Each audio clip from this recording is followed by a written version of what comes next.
That's South Sudanese celebrating independence here in Kenya. But joining us now is Michael Thorne, a journalist from South Sudan. Thank you so much for joining us on Africa Speaks. Thank you so much, Should we Joy. say it's a happy independence or it's a sad one? Definitely happy independent. Happy independent, Joyce, because if you look at history, you know we have fought so long. And the main essence of our independence was our identity and dignity. And the fact that we got that and become an independent state, I think is incomparable with anything else. So wherever we are as South Sudanese around the world, we are proud to be citizens of South Sudan. What is going on home is the differences of South Sudanese themselves. And it cannot be compared with our being in Sudan then. So there was so much institutionalized inequalities in Sudan. But why does it those who think that there's nothing to celebrate, I think that they are trying to reverse history. But why does it appear that 4 years down the line, everything seems to have been watered down? You know, at least the rest of the world, the rest of the continent expected South Sudan to be making progress. What we're seeing now between the two rivaling leaders, President Salva Kiir and Dr. Riek Machar, is just a totally different picture than what we expected, especially after the cessation. Exactly, Joyce, and that's the surprise of everyone, including us, the citizen.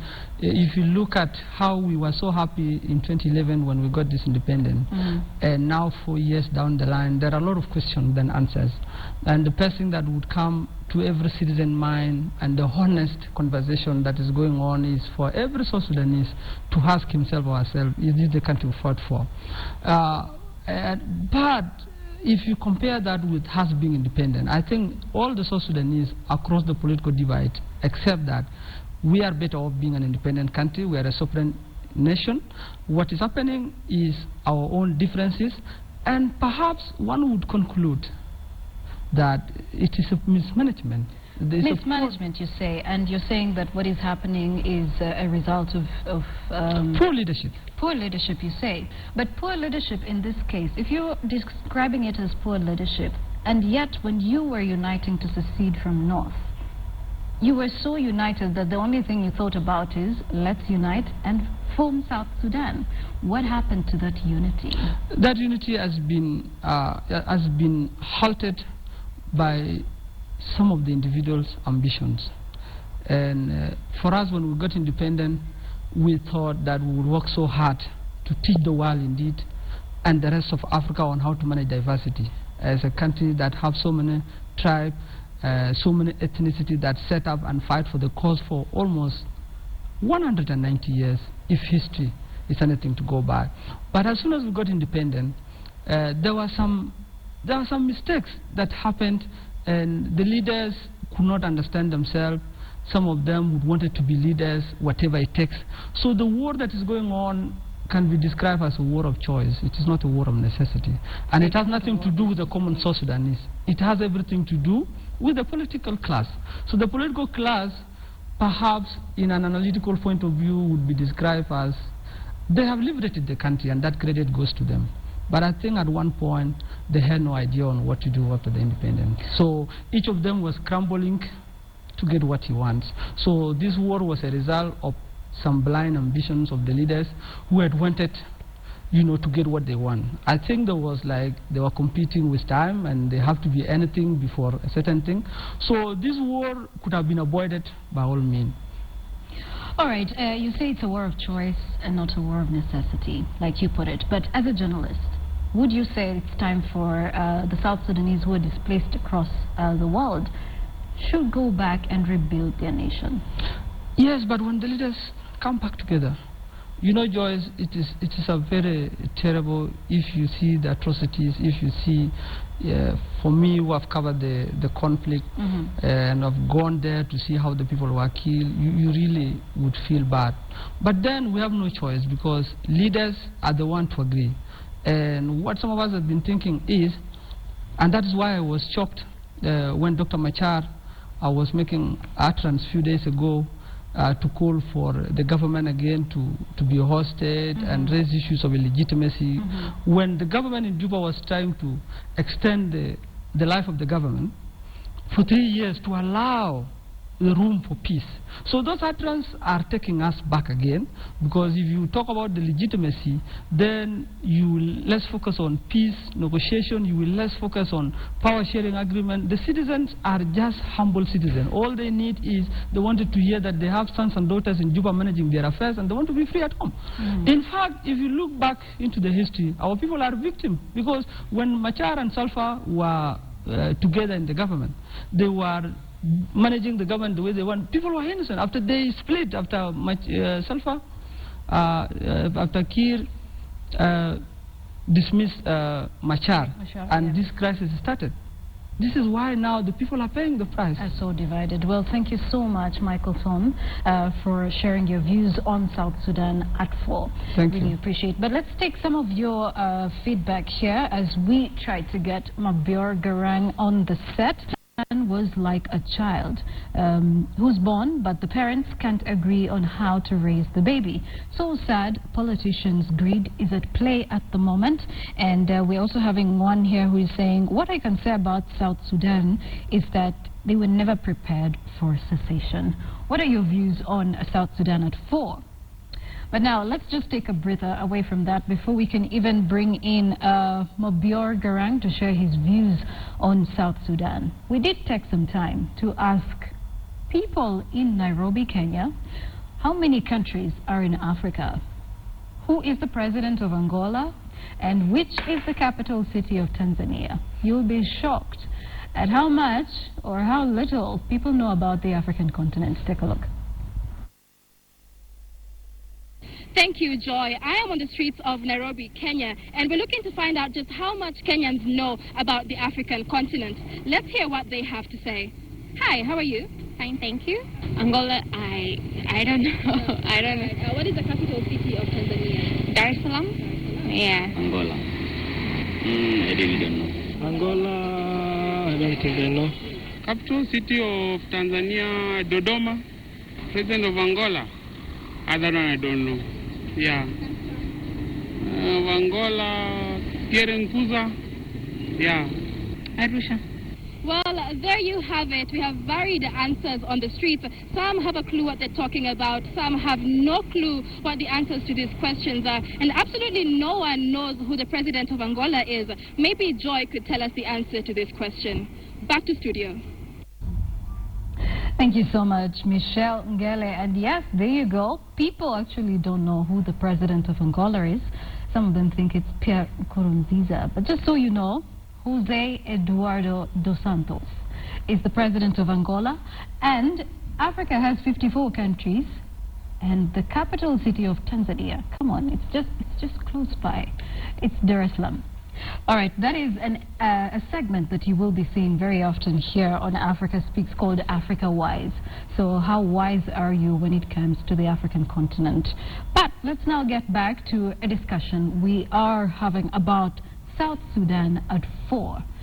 Is it really worth it that we should be celebrating independence of South Sudan 4 years after they seceded, or after the country seceded from the north? Mabior Garang. Do I call you Captain Mabior Garang? I'm no longer in the army, so You're no longer in the army? Yes, Mr. Mabior. All right, thank you so much for joining us.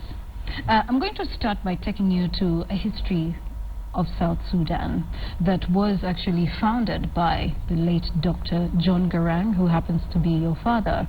How would you describe his struggles to form the current South Sudan? I would describe them as misunderstood.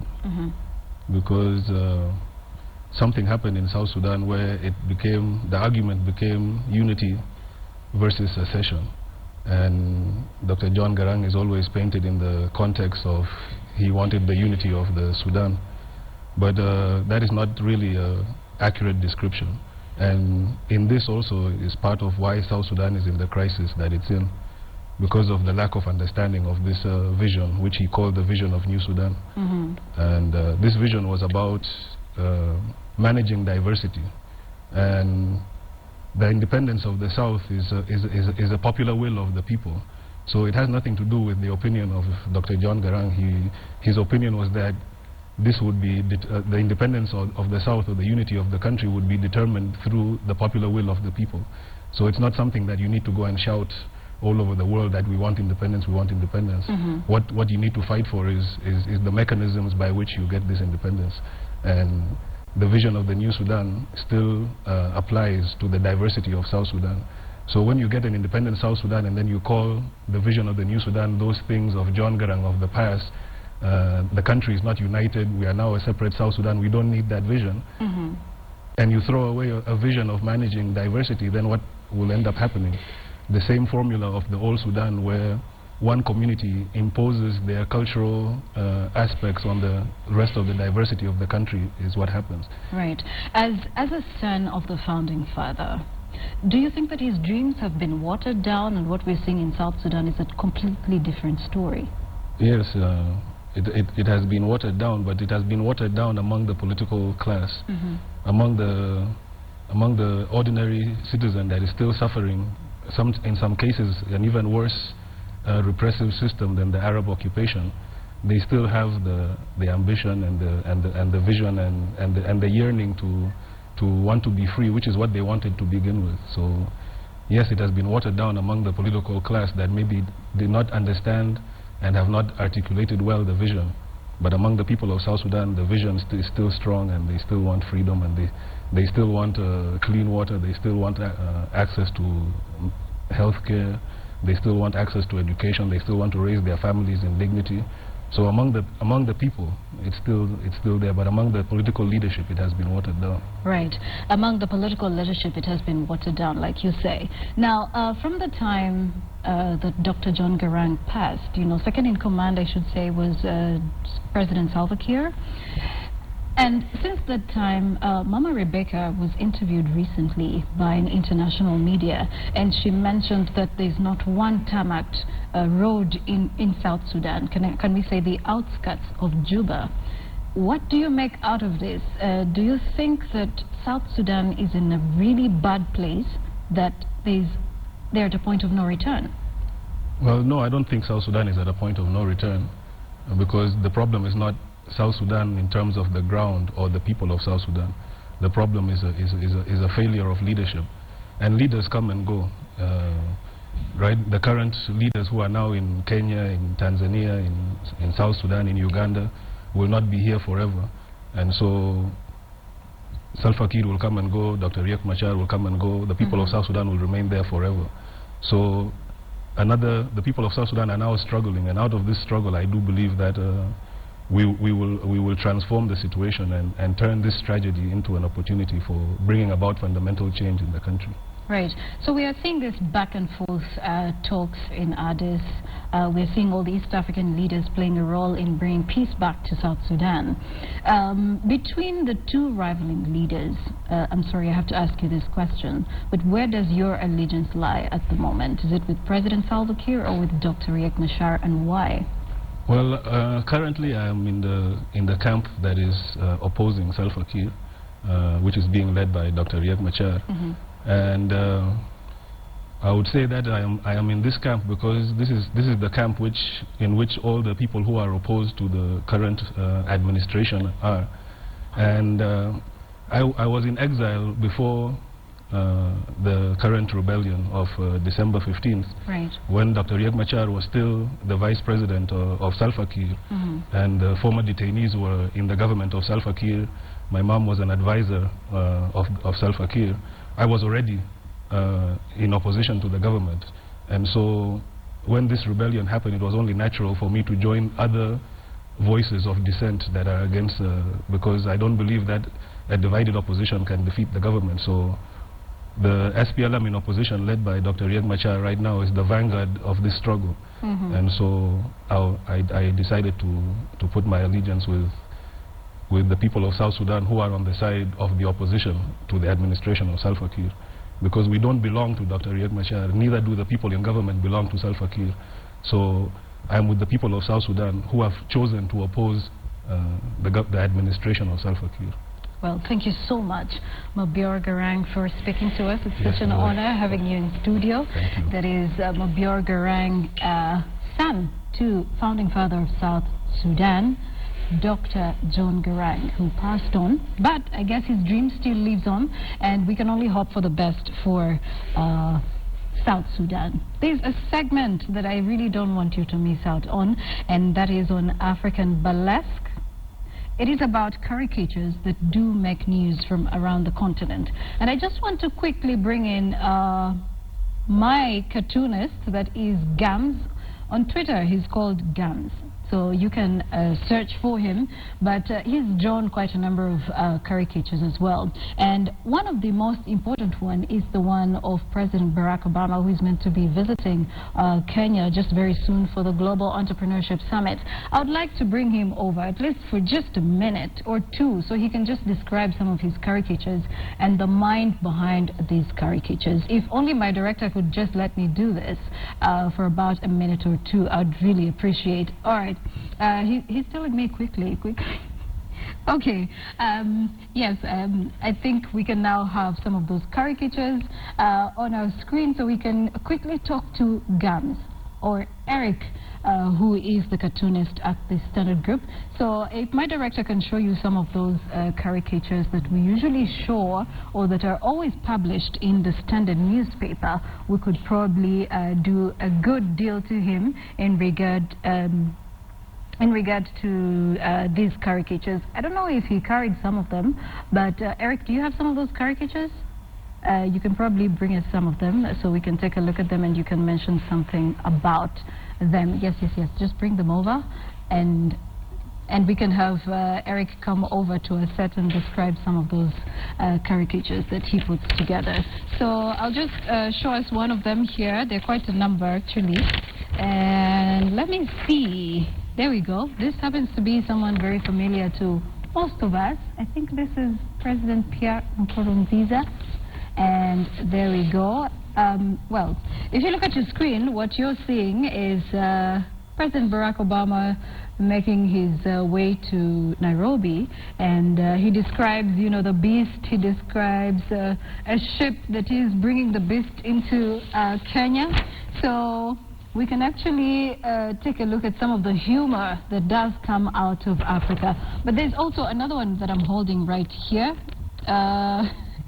This one is of Pierre Nkurunziza, and if you take a look at your screen, breaking news right there. Top general announces overthrow of Burundi's President Pierre Nkurunziza. But then on the side there, we are seeing President Pierre Nkurunziza talking about a stupid general. How do you mount a coup? Yes, how do you mount a coup with 9 out of 10 soldiers against it? There you go. That is just one of the caricatures. And we also have, okay, this one is an interesting one. Son, I will come in handy in case of Besige. Now, this is something that I'm sure right now comes in handy as well for President Museveni's seeking for another term. 2016 is coming close by. And if you take a look at the man with the hat, President Yoweri Museveni, on the side is his son, Muhoozi. And, you know, he seems like he's trying to tell him, son, you better be gearing up for the 2016 elections. But this will come in handy in case of Besige. Now, are you seeing the baton over there, written on the police? Quite some great humor from the Pearl of Africa, or at least representing what's happening in the Pearl of Africa. And there we go. African Burlesque is a segment you'll also be seeing more often here on Africa Speaks, so we can put into humor some of these caricatures that are put down by one gentleman called Eric. Thank you so much for watching Africa Speaks today. We'd like to hear your views on some of the news segments, and I don't know if we have time to play this music video that is called Why Did She Lie to Me? We're going to Rwanda. And if you watch this video, trust me, I don't know if this is English or it is French, but since Rwanda took on English as a language, some of the musicians have put it into music. So enjoy the song, and until next Saturday for another edition of Africa Speaks. Thank you all for watching. Contact me on Twitter at JoyDorinBira, #AfricaSpeaks.